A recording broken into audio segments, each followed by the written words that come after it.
Bipcont? Bipcont. Poďme investovať do Bipcontu. Priatelia, to je názov Bitcoinu, ktorý si dostal ty ako otázku? Áno. Že čo na to hovorím na investície do Bipcontu. Ale akože tieto skomuleniny, to je klasika. A ja som mal, že Bitcoin. Bitcoin a OK, však Bitcoin je už veľmi blízko. Hej. Bipcont. Vieš čo, verím tomu, že nejaký Bipcont určite existuje. Možno je to nejaký špeciálny token. A možno má aj svoj vlastný white paper.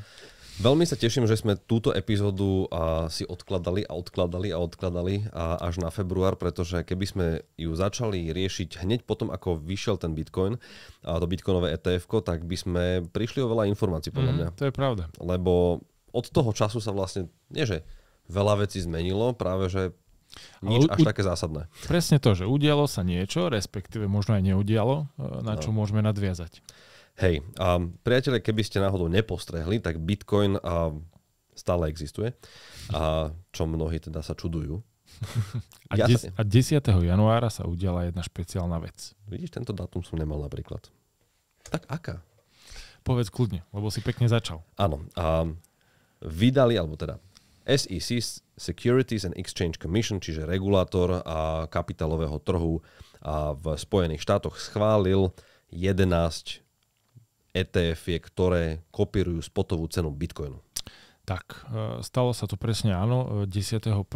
tohto roku, čiže 2024. A hneď 11. už sa začali obchodovať a boli teda schválené týchto 11 ETF. 10. prijal SEC toto nejaké nariadenie, dajme tomu, a 11. už sa začalo obchodovať. Sranda je, že vtedy bola cena Bitcoinu v dolároch nejakých, možno myslím, cca 45 000 a v ďalších 2 týždňoch klesla na 40. Čo proste ľudia, ja predpokladám, že asi k tomu bolo aj veľmi veľa rôznych článkov, očakávali, že keď takéto niečo bude schválené, že to bude obrovský impuls pre trh. No veď sa hovorilo už pol roka predtým, že ako náhle SEC schváli to bitcoinové ETF-ko, tak vybuchne celý svet a v momente bude mať hodnotu aspoň $100,000. Aspoň. Trilión. No áno, samozrejme, ale začne to na tých 100,000 a potom to bude pokračovať ďalej to do moon. A dneska je 50,000 plus minus. Áno. Nie, v polke februára. Včera to prekročilo tých 50,000, teda testovalo hranicu 50,000, ako sa hovorí.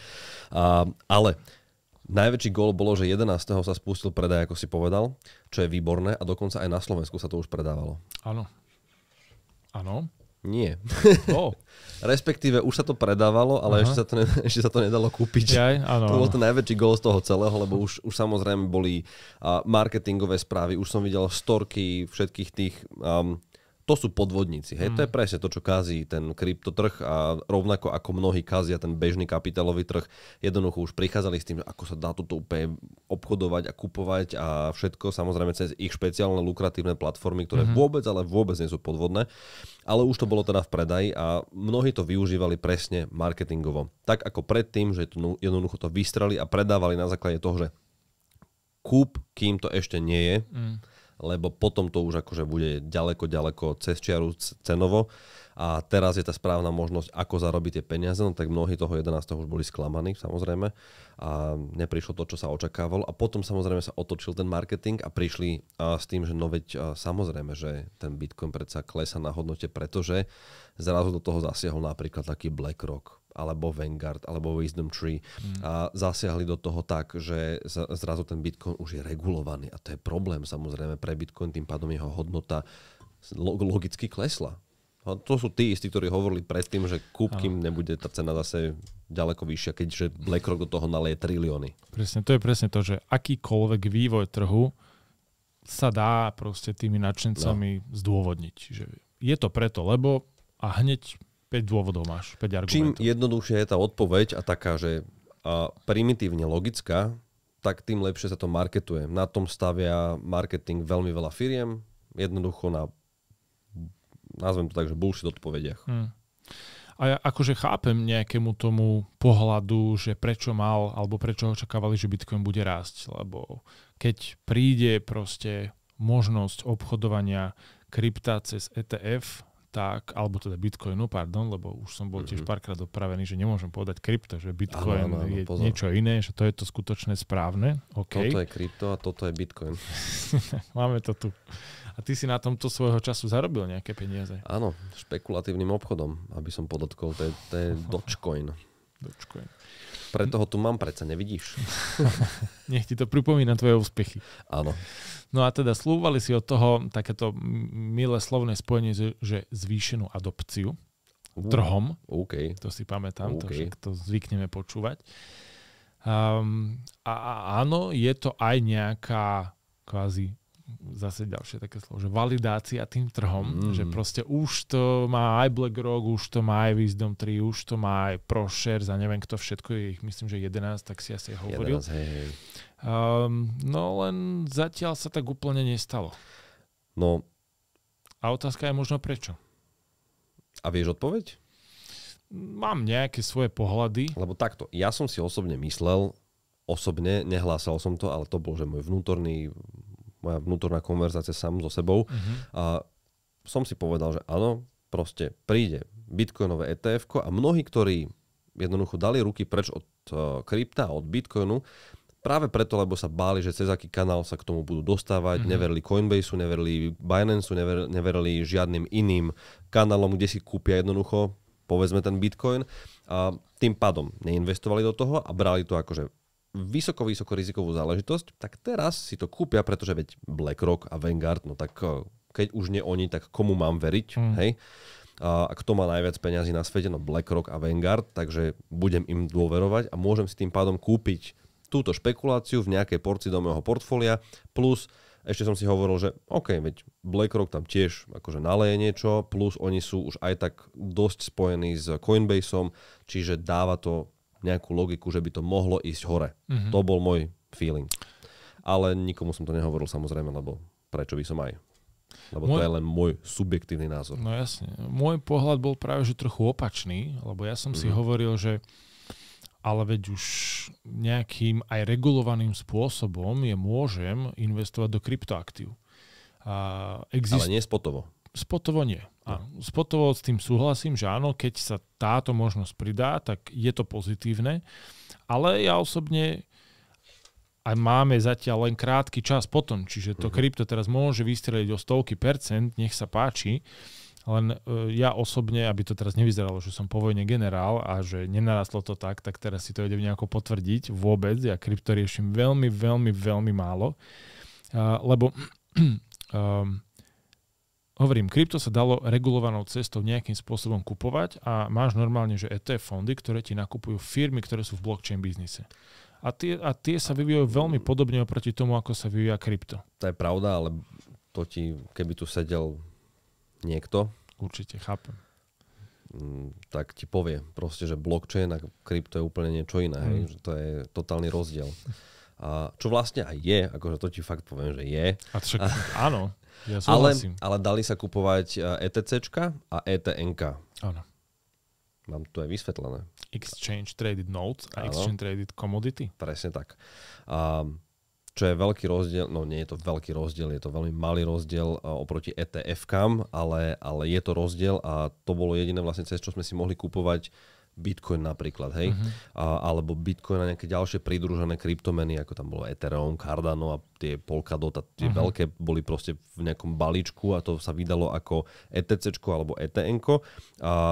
Ale to ETF-ko vyslovene, že ideš spotovo. To znamená, že aj drží to ETF-ko konkrétne ten Bitcoin. Pričom ETCčka a ETNka boli buď futures alebo options, čiže budúca cena nejaká dohodnutá vopred a to nebolo presne to, čo jednoducho nekorelovalo to až tak ako to ETF-ko, ktoré proste trackuje jednoducho ten výnos. Áno.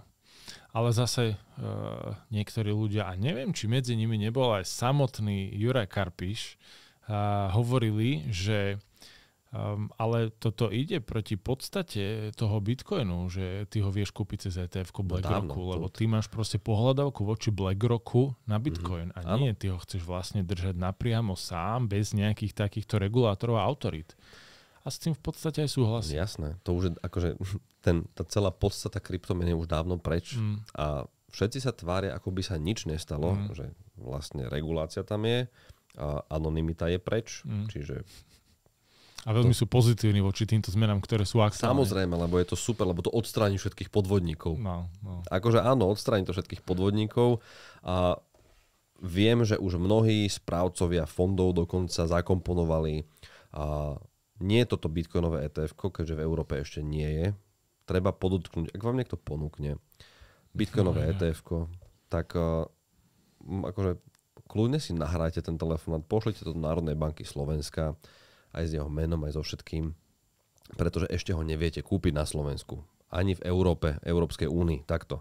Viete ho kúpiť v Spojených štátoch. OK? Čiže ono bude, určite, ale zatiaľ nie. Viem, že fondy, niektoré sa už pripravujú, že nejakú časť svojho portfólia venujú práve tomuto, aby možno oživili trošku to portfólio, dali tam nejakú alternatívu, zvýšili diverzifikáciu. To všetko dáva zmysel, ale vo veľmi rozumnej porcii a myslím, že na takéto špekulatívne obchody je európska legislatíva, ktorá hovorí o 3% ako maximálny podiel fondu. Portfólia toho fondu, tak, aby som hovoril správne. A keď hovorí, že je to americké ETF a že my to zatiaľ nemôžeme nakupovať, tak áno, pre tých, ktorí nevedia, tam ide o to, že my ako Európania nemôžeme nakupovať americky domicilované fondy a zatiaľ sú presne iba také s ISINom, ktorý začína US, to znamená, že americký. A keď sa aj niekde akože dá nakúpiť, tak nie je to košer. Je to pofiderná cesta, ktorá tým pádom si ešte niekoľkonásobíte to riziko straty celého kapitálu. Človek si sám sebe zarába na problém. No. Je to tak. Musia sa pripustiť tie ETF. No, a hlavne prešiel veľmi krátky čas, čo si povedal správne. Ešte tu nemáme čo hodnotiť, lebo ešte ten efekt sa môže prejaviť samozrejme. Okay. A v každom prípade... 100 000 do konca februára. Stále je tá sranda, že v rámci toho, nechcem ani hovoriť, že kryptosveta, ale investičného sveta alebo finančného sa hovorí o tom, že cez aký kanál je teda najlepšie investovať práve do toho Bitcoinu, či si máš kúpiť ETF-ko, alebo si máš kúpiť Bitcoin na hard wallet, alebo máš ísť cez Coinbase, alebo cez Binance a nikto sa nevie dohodnúť samozrejme. A otázka je, ale teda nie je otázka, podľa mňa je to Bitcoinové ETF-ko ako povedzme, že najdostupnejší kanál, ako sa dostať ku kryptu pre kohokoľvek. Tým ho nechcem vychvalovať, samozrejme, ale ak by som mal niekomu povedať, že, alebo odporúčiť, že kam ísť do krypta, tak poviem tu. Lebo tam je tá bezpečnosť, hej. A regulácia. Áno, to je presne to, že keď už to podlieha regulácii, tak áno, je to proti nejakým tým bodom, faktorom, ktoré oni tam brali do úvahy, keď sa niečo takéto zakladalo, avšak je to jednoznačne bezpečnejšie pre človeka a čo viac môžeme chcieť ako to mimo iných vecí, že keď sa fundamentálne na to pozerám, že aby boli moje peniaze v bezpečí, aby sa nestalo, že proste bude útok na nejakú burzu, kde mám peniaze, alebo si stratím svoju peňaženku a proste ukradnú mi. A potom budete ako ten chudák, ktorý do dnešného dňa hrabe na smetisku a hľada ten svoj harddisk, kde má neviem koľko bitcoin, nejakých 100 alebo koľko. Chudák. Myslíš, že do dnešného dňa ešte hrabe? Za toľko miliónov by mohol. Aj keď už... Ešte možno si naštudoval, že ako ide takýto nejaký odpad, že už je možno dávno zničený a tým veľkým lisom stlačený. Ježiš, no, toľko peňazí stlačiť lisom. To je tá halus, no. Čiže, ale ešte aby som akože dal na správnu mieru. To bitcoinové ETF je podľa mňa pre všetkých, ktorí chcú na tom zarobiť peniaze a nemajú žiaden iný účel, nevidia za tým bitcoinom, lebo samozrejme tu sú aj takí, ktorí vidia tú obrovitánsku hrozbu globálnej ekonomiky a monetárnej politiky. A pre pád dolára, pád eura. Dedolarizácia, samozrejme. A to majú spoločné. Preto vlastne vidím potom tých predajcov zlata, ak si trasú ruky s tými sprostredkovateľmi krypta. No. A keď to dlho budú držať, tak budú mať zložené čo? Hovorila tá influencerka? Zložený trading. Zložený trading, OK. Počul si už taký výraz? V tvojom videu prvýkrát. Ja som ešte pre istotu, aby som vážne nepovedal úplnú kravinu, to googlil. Vážne som hľadal, že či neexistuje vážne niečo také, čo mi náhodou ušlo. Proste všelijaké poučky. Nič také neexistuje. Zložený trading neexistuje. Zložený trading. Ale Čo ma prekvapuje, že oni riešia trading ako taký, ale krypto nespomínajú. Pritom by mohli. To je presne pre nich. Však tam zarobíš rýchlo veľa. No jasné. Ale tebe stačí iba 2% každý jeden deň, aby sme mali vo veciach jasno. No. Takže ja sa opýtam ešte teba, kúpil by si Bitcoin v takejto forme? Takto. Kúpiš si Bitcoin, keď bude dostupný? To je lepšia otázka, súhlasím.